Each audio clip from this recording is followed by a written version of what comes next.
All right, and we're back. Nelson Stryker. I am here with Halfman Half Amazing and Aircraft. Fellas, what's going on? How you doing, babe? All right.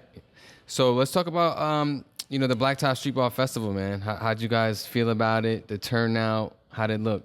How'd it feel? It felt great. It felt very, very great. I liked it. It was a nice turnout. It was Yeah, a nice turnout for yeah. the day. I had a great event today. Yeah, I enjoyed it definitely, and from a different perspective, because usually when we attend things like this, we're the talent. There we go.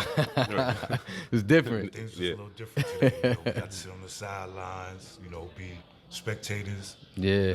And as owners, Yeah. watch the talent and see. It's a beautiful what could be thing. possible. Yeah, definitely. Yeah. So let's just talk about a little bit about your personal history in basketball, because it's so rich for everybody that knows y'all. You have a rich history. So I guess either one of y'all want to go first. I'll go first. Yeah, go ahead. I guess my story is a little crazy, I guess, from everybody else, because I started playing ball late. I didn't start playing ball till like 2 years before high school. Okay. Right, so I came into the game late, but then once I got into it, I fell in love with it. Like, actually, my mother, who was the one who started me in basketball, got me into basketball, because I was a bad kid and seen a coach, seen her crying in the building, whatever, and got me to come play ball. And ever since that day, it was just terror. Basically, just terror. Really, I just fell in love. The game was just amazing. Like, literally, before 13, I knew nothing about basketball. Wow. Yeah, and then within the matter of 3 years, it's one of the top players in the city. So it was a great little turnout. It was a natural, man. It was Picked pure, it up quick, man. It just athletic. I wasn't, and I tell people in the beginning, I wasn't good. Yeah. They see me, I wasn't good. Like, I was just athletic, running, True. jump, just block shots, just natural, given talent. Right, raw talent, yeah. And just developed from the love of the game, just developed to it where I'm at now. Well, was at. Because I'm not playing no more. Yeah. You're bosses now, man. Y'all don't gotta play. Yeah, exactly. We bringing up new talent now. That's right. For me, it's almost kind of similar timeline. I didn't really start till maybe the 9th grade. I played a little bit, but I wasn't serious about it because I wanted to be a baseball player. Oh, you play baseball? Yeah, I played baseball coming up, and the little league in my neighborhood, it stopped. And just walking by the park one day, one guy, now my big bro, he saw me walking past the park because, I was about 13, 14, but I was about 6'3". Yeah. He asked me if I played basketball. I said, nah, not really. Dragged me in the park anyway, and I'm 13, 14. I'm playing with 25, 26-year-old guys. Wow, yeah. Put me out there, put me through the fire. Went home bloody, bruised. Those to the wolves, man. But I fell in love. Came back the next day, and I just wanted to get better and better. Proved to my old heads, and athletic, so I was able to keep up with them, like Craft, run up and down the court. I could jump, rebound, and all that, but my handle, offense was trash. Yeah. But you get me out, you Give it straight up. You get me out in the lane, I'm a gazelle. Right. Everybody really gonna catch me. Yeah. And I ended up going to TAT out in Bay Ridge at high school. Did a couple of years out there. Still wasn't really too good, but once again, athletic, so that got me through. Yeah. Wasn't really interested in going to college to play basketball because I did one semester at Farmingdale, wild out, that didn't work. So I was kind of done. And then playing in, LG, Lafayette Gardens, in Bed-Stuy, Brooklyn. Gentleman who came to be my, I consider my surrogate father and mentor, Les Pilgrim. Okay. He was watching me play. Rest in peace, Les Pilgrim, a.k.a. Pops. He saw me playing that day. And, he saw something in me. So right after the game, he approached me. Had no idea who he was. He said, listen, man, you ever thought about going to school? Nope. He's like, listen, man, Straight up. I'm assistant coach right over here at Pratt. Come through. Come through, I can get you right, and I can get you overseas making some money. That's what clicked for me. Wow, that money. You get me overseas playing, bet. I'm with that. And, he kept his word. I stayed at Pratt for 2 years. Broke all kind of records over there, Division III. And eventually, after those 2 years, he got me overseas. Wow. Played pro for a couple of years over there. USBL here in the States, CBA, ABA, all the minor league pro divisions. Yeah. And that's how I, developed my rep, as well as with, playing at Rucker and all the, park tournaments. All that, yeah. So, and you said overseas, and I think this is a perfect segue. Those mixtape tours, man. 40, what was it, 30 plus countries, 40 plus countries, something like that. Man, y'all was really doing it, man. Is there anything you guys? I mean, obviously, I know you probably got stories for days. No idea. You have no clue. No clue. About those tours, man. Can you give us, just one that you could really, what I'm saying, like damn, that really happened. I can't. For the AND1 tour, Yeah. I'll give you one in terms of how we were received. Yeah. Okay. We were in Italy, and we were playing over there, and rabid fans. In European countries, soccer's the number one sport. Yeah, that's right. Definitely. Excuse me, Europe. Football. Football, yeah. Football's number one Clarification. sport. You know what I mean? But those fans spill over into basketball during the basketball season. So a lot of them, they knew about us, came to the gym, a madhouse. Wow. So long story short, the game was over. We the players, we taking off our gear and stuff, throwing it into the crowd, throwing sneakers and everything. Yeah. So I believe I threw a jersey or a sneaker into the crowd. One guy picked it up, another guy came at the very same time, and they both pulling on the sneakers. Now, as all other chaos is going on, I'm watching these two guys. Yeah. I'm watching them. I'm like, are you serious? He fighting for this. Then I look at the guy. He tells me, he's like, let go of your sneaker. I will kill you. He did the sign and everything. I was like, over a sneaker? Over your sneaker. Not Right, a sneaker, your your sneaker. Clarification. Right. Clarification. But, that was just like a small microcosm of the insane love we got internationally, man. It was crazy. That's beautiful, man. Aircraft, what you got, man? I didn't go on the tour. Oh, no. I didn't go on the tour. I left the AND1 before they started going on the tour. Oh, I did okay. the first 5 mixtapes. Well, you got stories. I know you got stories, man. Come on, I man. don't really had no crazy. You know what? Because in the beginning, we was just all happy, just Happy to play, just yeah, happy together, to play. So yeah. we were just going around, Going just from hood like to hood. Hood to hood, yeah. to hood, and it was so raw. And that I think for me, probably because it was a short time, but for me that was the best time. It was the most authentic time. Authentic, because when we came out, I was telling somebody outside a little while ago, we didn't play together in the city. Like when you see us go on the tape, you would think, oh, we played together normally. No, they came and got the best players in the city, put us together, and we went out and played, and it was genuine, just destroying Hooping, people. yeah. We didn't lose to nobody. We lost we killed everybody, and we was balling. And I Wow. think in the beginning that was the biggest attraction. Besides all the flash, people was realizing like, no, hold up, they ball. Like we could ball. So for me, and that was the best time because people really appreciated our talent. Besides the show, it's like nah, because we didn't lose. That was the crazy. We lost to no one. So Wow. that was the best time for me. Let's talk about what's next for you guys, man. Blacktop Streetball Association, great team. I mean, last time I counted, it was like, 25 solid, real dudes, man. And shout out to the women, shout out to the women, guys, shout the women out. What is your guys' expectations for what's coming next for Blacktop and your individual roles? Success, number one. That's what we have, envisioned in our eyes.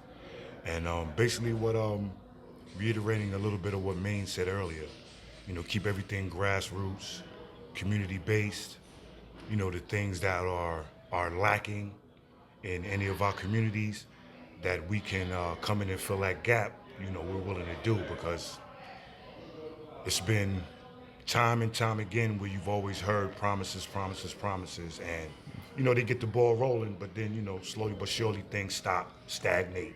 Right. Then you wonder what happened. Mm-hmm. That's not what we want to do. We don't want to continue that. We want to try to break that mold and be consistent in what we do and keep the integrity of the Blacktop Streetball Association intact, because Blacktop is the streets. That's right. Yep. That's what it is. Literally, yeah. And we want to stay connected to that. The people are the streets, and we want to stay connected to the people. Right. Well said. Well said. And as far as like because you as franchise owners, obviously being one of the top dogs, because I don't know how the you know, the partnerships or the breakdowns are going to work. Because I know there's only 12. I think there's only 12 teams. I believe 15. Or 15 teams. Right now, 15. We're going to grow. Yeah. Oh yeah. We're definitely going to grow. Yeah, I could see that. Definitely. You Can't know. wait for that too. I can't wait to expand. People need to get on board right now because they're gonna be shocked. Like just like with AND1, how fast that blew up before people Right. know. This is exactly the same thing that's gonna happen, but even on a bigger scale. In the words of KRS-One, we will be here forever. Ever. Forever and ever. We're about to change the game for real. Like it's just so exciting. I don't even think people ready for this. Yeah. You know, like I don't even think they're ready because when they hit them, they're gonna be like, we What? needed this our whole life. Like Yes. this. Things like this, people don't expect things like this to happen until it happens. You know, nobody. I don't think anybody would sit here and tell me that somebody else had this same type of vision and was willing to execute it. You can't do that. You know, Maine came with this vision a few years ago, and he came to us with trust. We trusted him in what he was doing. It's come to fruition over a 5-6 year period. Right now, you can actually, everything is tangible. Yeah, Right you now. can It's feel here. it. You can feel it now. Exactly. Yep, you can It's see here. it now. So Yeah. now it's up to us to take that and take it to the next level. Yeah. Just execute. Yeah, and we're gonna do that. We're definitely gonna do that. Yeah. As far as like, you know, maybe like locations, man. I mean, is there any particular location that, you know, you guys would want to be at? Like, because everybody the can't, best location. everybody So can't be in New York. Listen, You feel me? New York is the best location. Unfortunately, but fortunately for us, we're in the best location. Yeah, we're in the best location. good. We straight. That's what's up, man. Yeah. We gonna bring New York back so crazy. We here, but now with Blacktop in basketball, it's gonna be different. It's gonna be really different. Okay. All right. So for, you know, and we kind of touched on this earlier, you know, for that next generation, you know, what advice can you guys give to that next generation that might be in your same position that you was in before you got that opportunity to do what you did back then? What I would say to the up and comers, if you were in our position, savor every moment. Because you never know when it's going to end. You know, I was fortunate enough to play with AND1 for 7, almost 8 years. You know, and even that is kind of a blur. You know, because when it stopped, it was over. That was it. Just like that. As quick as it started, it ended. So I would tell my guys that's coming up, savor every moment.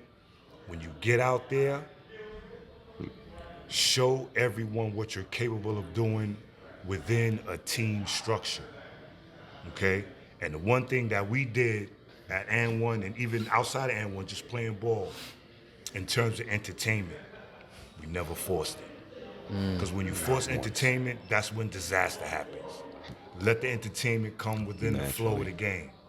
You know, you don't have to try to do all these crazy tricks right off the bat.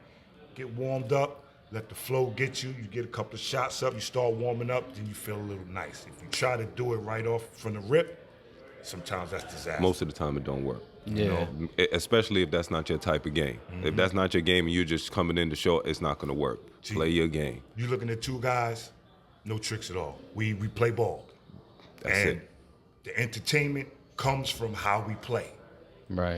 It doesn't come from the tricks, no. It comes from how we play. Exactly.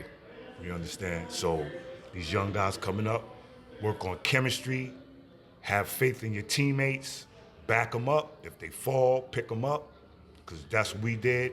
You're going to argue.